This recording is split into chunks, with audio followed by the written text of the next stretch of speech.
Today we'll talk about production and consumption possibility curve, right? Now think about this. We have been talking about theoretically why international trade is beneficial, but we haven't really looked at numbers to justify that international trade really makes the living standard of a country better, or that really improves the purchasing power of a country, right? So that we'll learn in today's class. Now, what we'll do, first of all, we'll look at a simple comparative advantage model, right? And then after that, we'll see how from your PPC, production possibility curve, we make your production, sorry, from your production possibility curve, how do we make consumption possibility curve, right? So that's what we're about to look at, students. Okay, now think about this. So let's say this is this economy A, which has this PPC, production possibility curve. So let's say the maximum output of phones it can produce is 3,000. The maximum units of cars it can produce is 4,000, right? Easy. Is this simple, right? Okay. Now there's another economy, like we know that there are always two economies, right, that we are comparing. Let's say this is economy B, and the maximum output that this economy can produce for phones, let's say, is let's say 7,000 units of phones it can produce, and it can produce, let's say, 3,600 units of cars. Easy, we got on this? Okay. Now, after we have this information, now what we'll do next, first of all, we'll make a table. We'll make a simple table, the one that we made yesterday, right? To know what? We will make this table to determine that which country has, which country has the comparative advantage in which product. Yes or no? That's what we did yesterday. So that's exactly what we're about to do here, right? We'll make this table to see and compare countries and tell that which country has comparative advantage in which product. Easy. We good on this? Okay. Now what you'll do here is that you'll take on the columns, in the two columns that you have, you'll take the names of the products that are being produced. So in this case, you can see that the two products that are being produced are phones and cars, right? Easy. Okay. Then what you'll do is that you'll take in the rows, you'll take the countries A and B, right? Easy. You go to this. Okay. Now, students, have a look at this. So A can produce how many maximum cars? If it allocates all of its resources towards cars, the maximum units of cars that A can produce is 4,000. Similarly, if A focuses only on phones, the maximum unit of phones that A can produce is 3,000. Any confusion so far? Similarly, we'll fill this table with the information for country B as well. So if country B only focuses on cars, the maximum output it can produce for cars is 3,600. And on the other hand, if this country B only focuses on phones, so the maximum output it can produce is 7,000. Any confusion so far, students? Are we good? Okay. Now, how do we calculate comparative advantage? Now, to calculate comparative advantage, what we do is that we have to make one of the two products into unitary. We have to make one of the two products into unitary. Now, what do we mean by unitary? We have to convert that value into one. Out of the two products, cars and phones, we have to convert one of these values into unitary, which means it has to be made into value one, right? So let's say cars is the one that we are trying to make in unitary, right? So we will divide both values in the case of A with 4,000. We'll divide both values of A with 4,000, right? And for B, we'll divide both values with 3,600 because it's the it's the product cars that we are trying to make unitary, right? So that we get how many phones you have to give up on to produce 1 unit of car. Are you getting me what I'm trying to say, right? So converting a product into unitary value means that that value turns to be 1, right? Then it will give us how many cars in relation to phones, right? Which will show you that how many phones you have to give up on to produce 1 unit of cars. That's what we're trying to get here. Easy? Okay. Now think about this. When you divide 4,000 with 4,000, what do you get here, right? So obviously you get 1, and 3,000 divided by 4,000 is 0.75. Easy? Any confusion so far? Now for the lower column, for the lower row, what you'll see when you divide 3,600 with 3,600, obviously you get 1. And when you divide 7,000 with 3,600, what do we get? 7,000 divided by 3,600. We'll do quick calculation here, right? So it's 7,000 divided by 3,600. That gives you 1.94, right? So it's a recurring value. So you can also write that down as 1. Right? So since it's a recurring value, so I'll write this down as 1.95. Easy. Now this is for product, this is for country A and this is for country B, right? And then you have cars and phones. Easy. Any confusion so far, students? Anything that's not clear, right? Easy. Okay, now you tell me which country has comparative advantage in which good. You tell me which country has comparative advantage in which good, right? So we can clearly see that to produce one car, how many phones you have to give up for A, how many phones A has to give up to produce one car, 0.75. Whereas for country B, to produce one car, it has to give up on 1.95 units of phones, right? So which country has lower opportunity cost? Right? So A has comparative advantage in cars. In cars, think again, right? Write the full statement. Which country has comparative advantage in which product, right? I know this is always confusing, so that's why I ask you to do this again and again. Which country has comparative advantage in which thing? Yeah. Which country has comparative advantage in which product?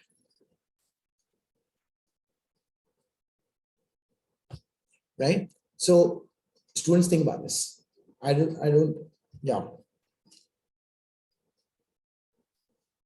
No, Zohan, you're doing it all wrong.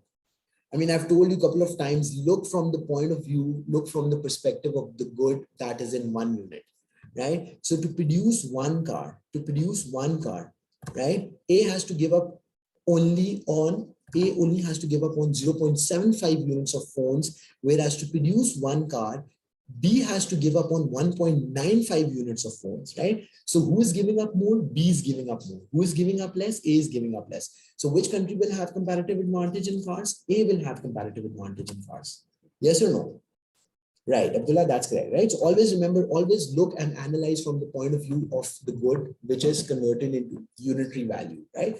So since cars are being converted into unitary value, compare how much you have to give up on. In the case of A, you have to give up on 0.75 units of phones, which is less, whereas B has to give up on 1.95 units of phones, which is more. So A has lower opportunity cost of producing cars, therefore A has comparative advantage in cars, and obviously the other country will have comparative advantage in the other good. Any confusion so far? Is it clear? Right? Okay. Now, after we have done this, students, we'll move on. And now from this production possibility curve, we are about to make consumption possibility curve, right? Now, another thing that you need to remember, students, have a look at this, right? I'm about to make that table again, right?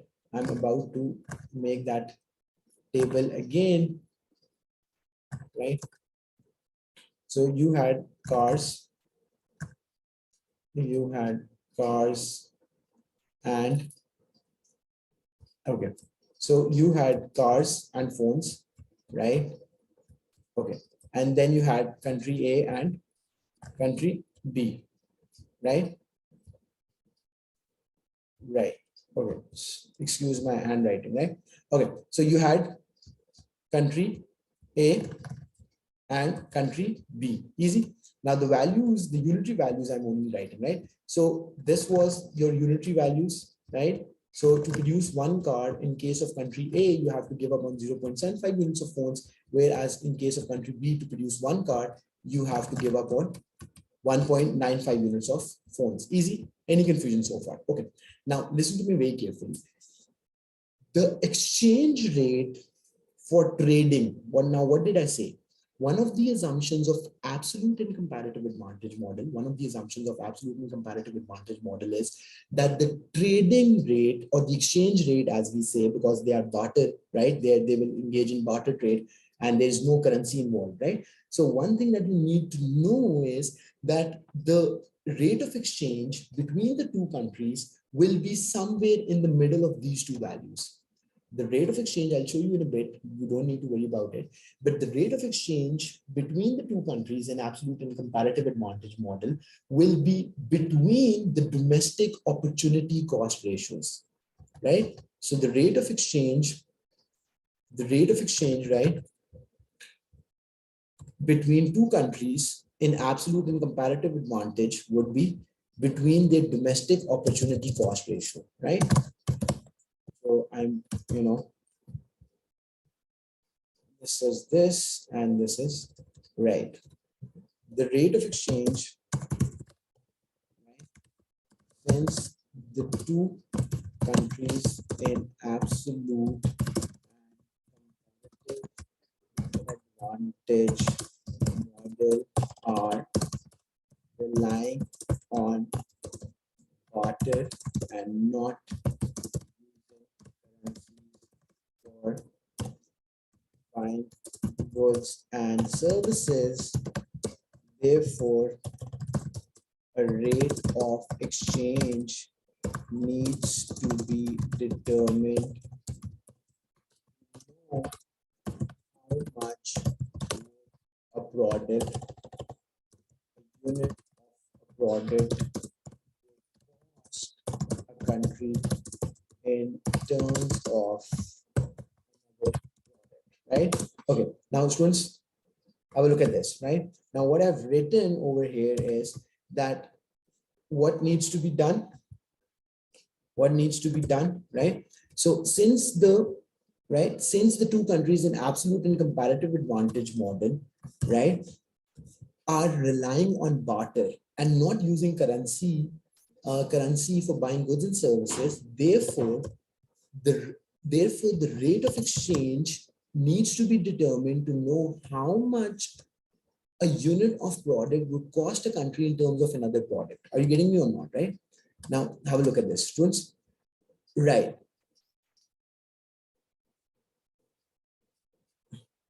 I have no idea how you are connected. You are connected through phone. You can just, watch the video. There might be some malfunction in the laptop. My also laptop was, messing up today, so I got it fixed. Okay, now students, is this, how many of you are absolutely clear? This is a very important thing that I'm telling you over here. So you need to be very careful, very clear on this, right? So let's look at this one more time. Since the two countries, we did talk about this assumption, right? That in the absolute and comparative advantage model, we took some assumptions. What were those assumptions? That there are only two countries in the world that are trading. There are only two products that they produce. They have constant opportunity cost, which means that their production possibility curves will be straight downward sloping lines, right? As we know, because in the other case where where the PPC is a concave graph, right? That is not fixed opportunity cost. That is increasing opportunity cost. So that is not true, right? That being said, now there needs to be a rate of exchange. So the rate of exchange between the two countries has to be between, right? That's the next thing. The rate of exchange, or a better word would be this rate of exchange of goods is always between the domestic opportunity cost ratios. Yes or no? Am I making sense? Now, what do we mean by that this rate of exchange is always between the domestic opportunity cost ratios? For that, let's come back to this slide. Okay, now have a look at this. I'll propose you a rate and you tell me if that is between the domestic opportunity cost ratios or not, right? If I propose a rate of exchange of 1:1, which means that in exchange for one car, you get one phone. Obviously, that is not a very realistic assumption because car is a much bigger product and phone is a much smaller good. But I mean, for the sake of simplicity, we are assuming that, whatever it is, right? So if I propose a rate of exchange of 1:1, you tell me that is it between the domestic opportunity cost ratios or is it not? This was always one. So what is in middle of 0.75 and 1.95? So it could be any number between 0.75 and 1.95. So even if I do 1:1.2, right? Even if I do 1:1.2, are you getting me or not, right? So even then it would be within the domestic opportunity cost ratios. Do you agree with me or not?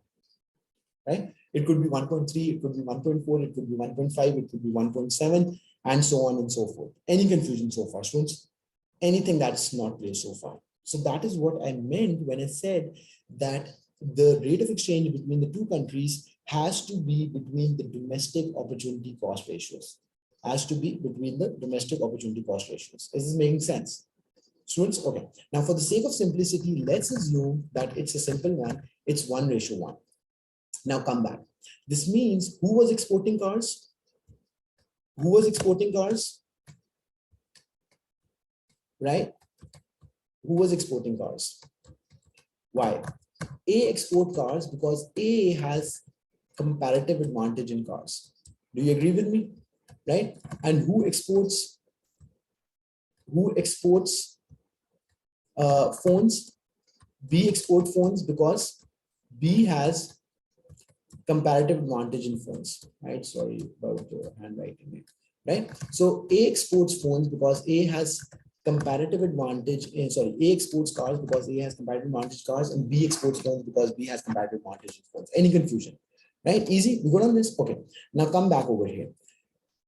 Now have a look at this. Let's first talk about A. So A is specializing in what? A is specializing in cars. So how many cars would A produce? How many cars would A produce? 4,000 cars. And now tell me, in exchange for 4,000 cars, how many phones can A purchase? What's the question I'm asking? Against 4,000 cars that A is producing, how much phones can A get? Right? Against 4,000 cars that A is producing, how many phones? It can get 4 phones. Exactly. Excellent. Why? Because the rate of exchange between the two products is 1:1. Now I'll make a new graph here. So it would not be 4 and 3,000. It would be 4 and 4,000, right? Now, this means that A can get 4,000 phones in exchange for 4,000 cars. A can get 4,000 phones in exchange for 4,000 cars because the rate of exchange between the two products that we determined here is 1:1. How many of you got me over here? How many of you got this? Easy? Is this good? Right? So this green line that I've just made, this is A's consumption possibility curve. This is A's, right, student? This is A's consumption possibility curve, right? Possibility, or as we say, this is CPC, right? Because you can clearly see that now A can afford more phones compared to what it used to, what it could have produced on its own, because now obviously phones are cheaper in country B, and it is importing from country B. Country A is importing phones from country B, and it's not producing on its own. Therefore, it can get more phones in exchange for its cars. Any confusion so far, students? Let's look at this one more time and then move forward, right? Right. So what we did, first of all, quick recap, right? So first of all, what we did was we calculated the normal calculation that we do to determine which country has comparative advantage in which thing, right? So the first thing that we did, students, was just a simple analysis to determine which country had comparative advantage in which thing. And what did we come up with? We came up with the idea that these were the domestic opportunity cost ratios, and we came to find out that A has comparative advantage in cars, so A exports cars. B has comparative advantage in phones, so B exports phones. Now, the next thing that I told you that the next thing that I told you was that the rate of exchange of trade or barter, whatever you want to call it, right, is always between the domestic. It's always between the domestic opportunity cost ratios, right? It's always between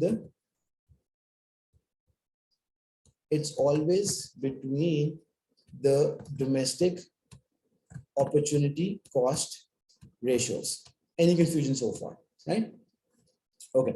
Now, this being said, right, what did we do here? What we did here was to see that if A is exporting cars, so in exchange for 4,000 cars, the maximum cars that A can get is, sorry, the maximum phones that A can get is 4,000, right? So it makes A's graph shift outwards from this pink line to this green line.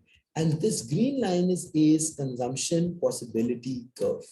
Easy, good on this, right? Now, similarly for B, this orange line is for B. Now for 7,000 phones, how many cars can A get? A can also get, it's 1:1, so it can get 7,000 cars, right? How many cars can it get? It can get maximum of 7,000 cars, yes or no, right? So what I've explained you through this example, that with international trade, right? With international trade, you can import another good. So there are two products, right? So one product is the one that you are specializing in, That's the product which country is specializing in because it has comparative advantage in that product. And the other product is being imported into that country. One product is the one in which a country is specializing because it has comparative advantage in that thing. The other product is the one that you are importing, right, from the other country. Now, the product that you're importing will be cheaper compared to if you produce the product on your own. Right. This just shows that's a good question, right? So Zohan is saying that the maximum cars that the maximum cars that A can produce is only 4,000. So technically, it's only the 4,000 that you can get at max. But the idea is, right? The idea is that, I mean, it can, since the rate of exchange is such, right? It can get, since the rate of exchange is 1:1. So if it produces 7,000 phones, then in exchange for each phone, it can get 7,000 cars. Are you getting it? Obviously, those will not be available in the market with these assumptions, given the fact that, there are only two countries. So if one country is importing something, that totally means that the other country has to export that thing, right? And if country B is importing cars from country A, if country B is importing cars from country A, so we have to look at the maximum production potential of country A as well, right? So in that case, it's less than 7,000, but it's just a rough estimate. It's just an estimate of how much can you afford, how much you can consume.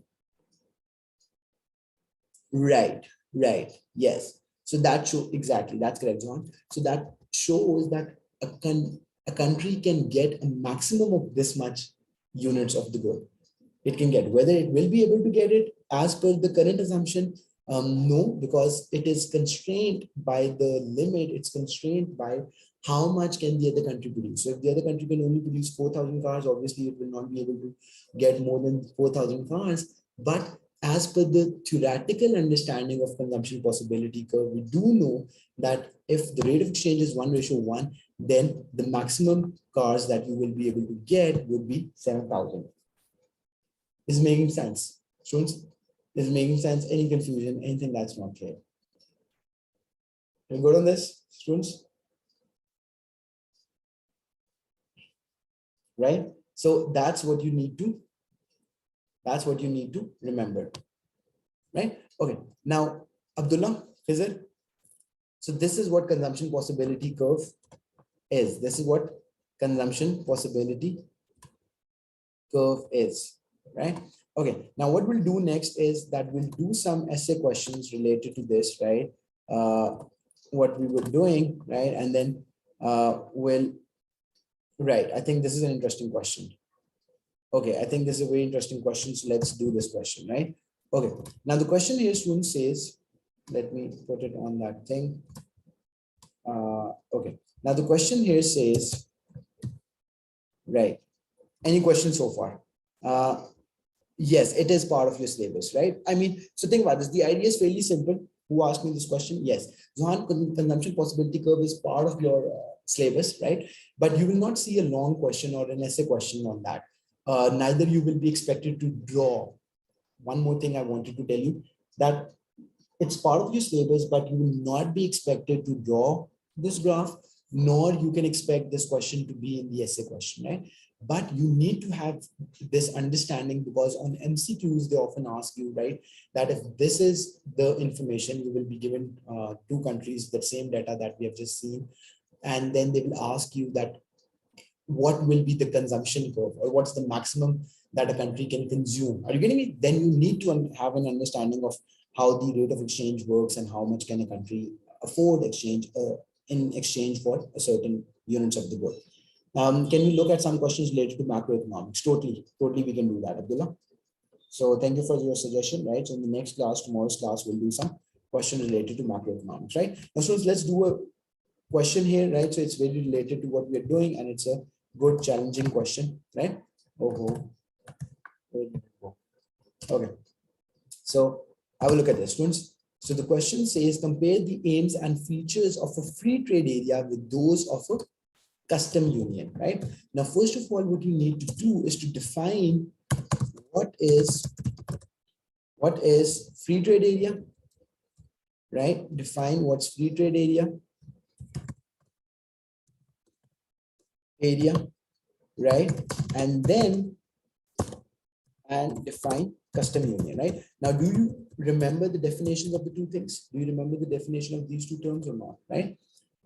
Right. Okay. If you do remember, I'll want you to write it in the chat. If not, then I can give you a quick recap. But I would expect you, given the time of the year we are in, and given the few days that are left for your exam, I would want you to know the definitions, right? So what's a free trade area? Quickly.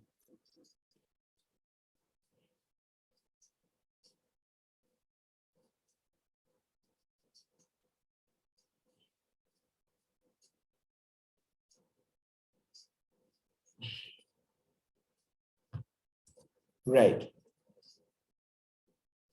Where there are no barriers to import and export, okay, no tariffs and quotas, okay, where countries can trade without any restrictions. Free trade is where the trade is done without restrictions. Yeah, so I think the best definition, exactly, that's correct. Abdullah, your definition is also correct, but a more holistic definition would be a free trade area is an agreement between two or more countries through which they remove all trade barriers and decide to trade freely among themselves, right? So that's what a free trade area is, right? So free trade area is where two or more countries decide to trade freely among themselves without any trade barriers. Now coming in custom union, right? Now what is a custom union? Sorry, economic union. My bad, my bad. It's asking us economic union and not custom union, right? So economic union is have free trade with members, common external tariff, same currency, central bank, plus free movement of capital and labor. Excellent, excellent, right? So that's absolutely correct. Very good, John. Now, what is economic union, students? If you remember, I talked about this. So basically, there were three types of trading blocks. What are these called? They are known as trading block, BLOC, not BL.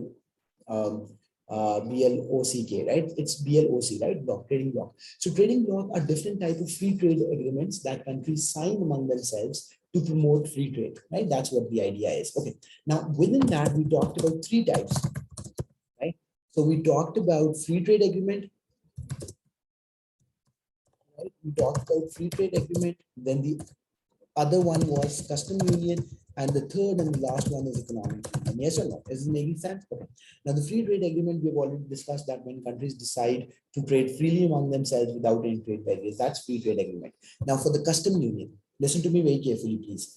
In custom union, everything is the same as free trade agreement. In custom union, everything is the same as free trade agreement plus a common external tariff for all non-member countries. So anyone who's not part of the custom union, right?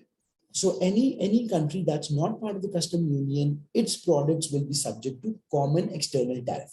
Now, what is common external tariff? Common external tariff is standard tariff for all the products on all the countries that are exporting in your country, right? This is making sense, students? So that's your custom union. If Pakistan wants to join economic union, will there be a voting by the members or just Pakistan wants to be a partner? It can be. Okay, so that's a good question.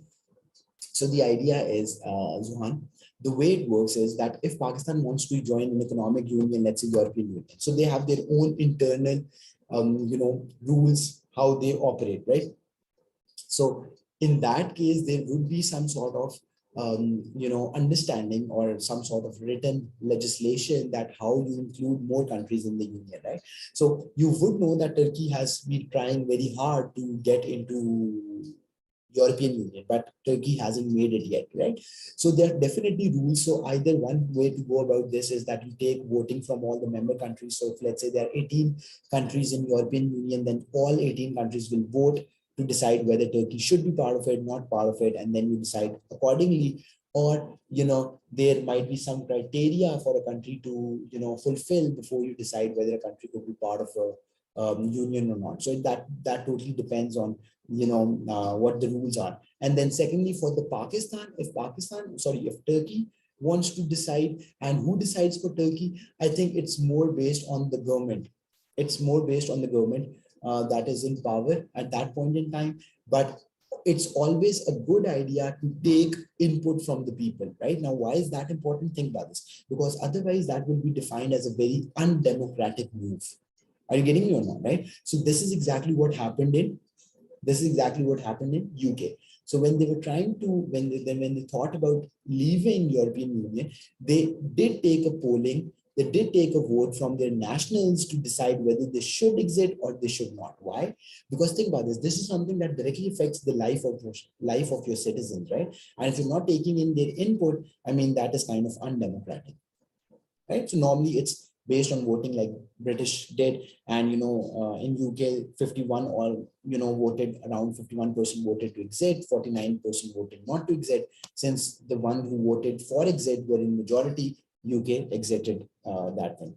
Browns, but the European, right? So I mean, that was again abnormal case. It was an exception for UK, right? UK did agree to have free movement of labor and capital.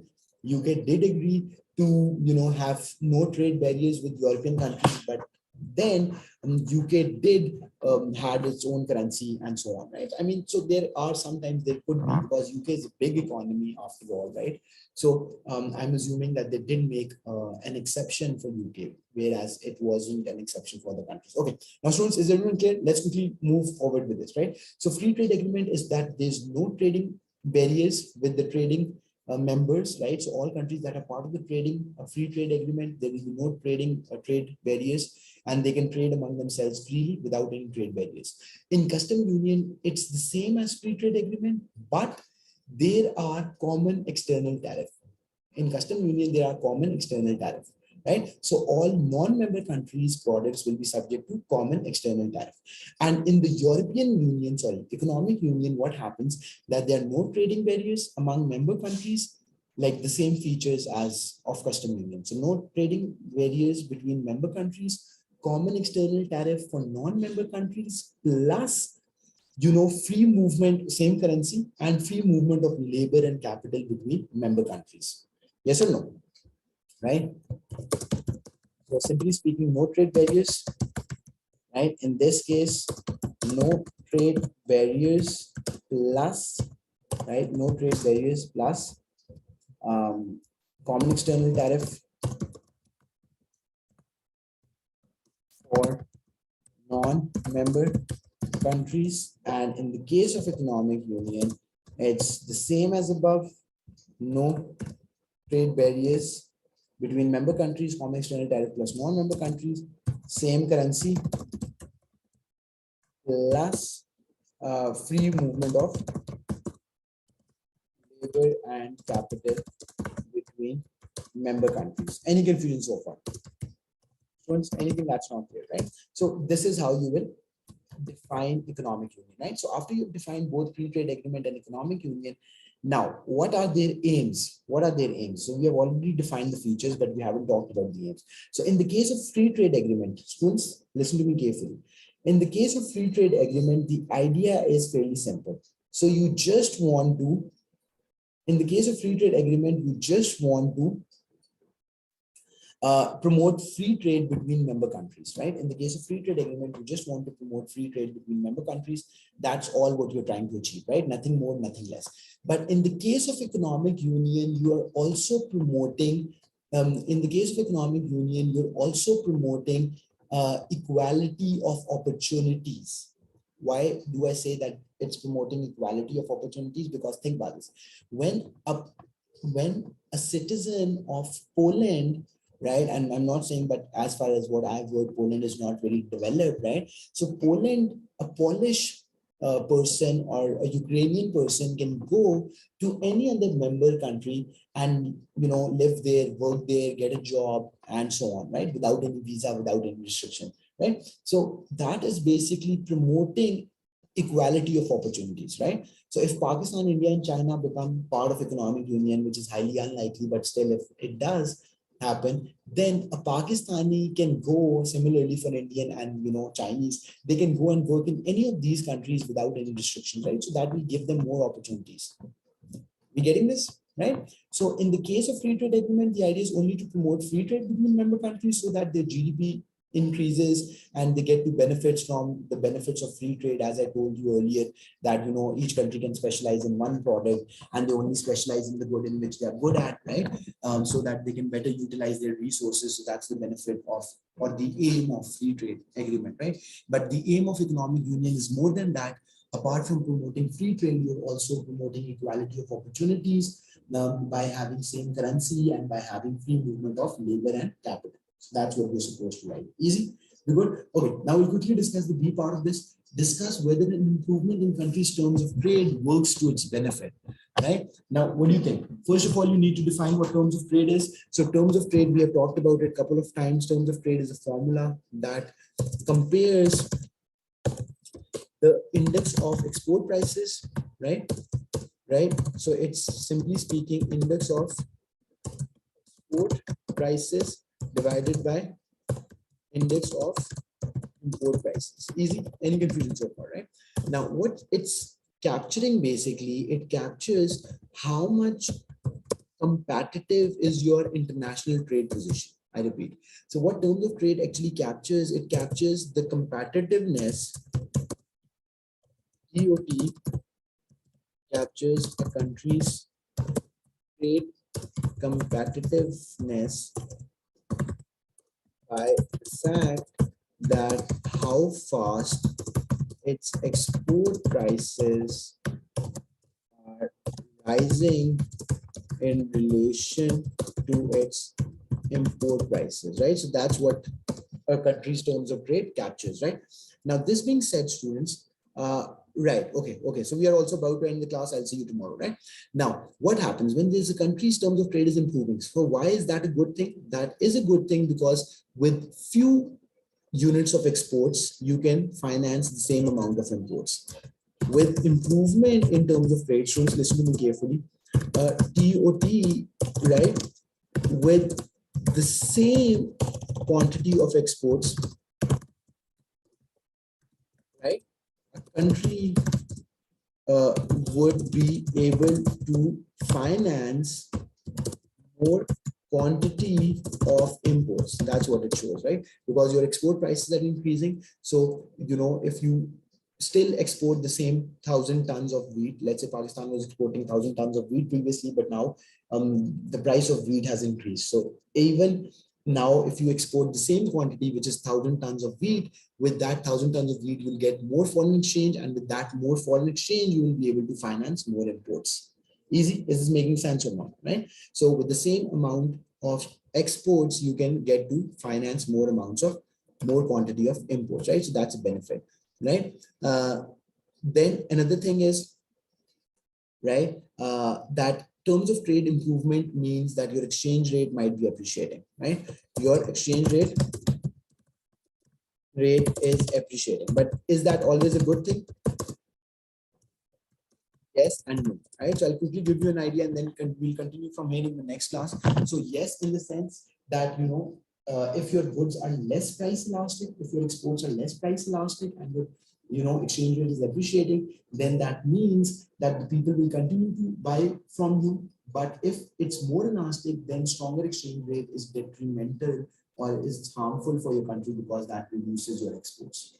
Yes or no, right? So you have to talk about all of these things, right? So we'll stop here for today's students. Tomorrow we'll do some macro questions. First, we'll do this question, right? And then we'll do some macroeconomics questions.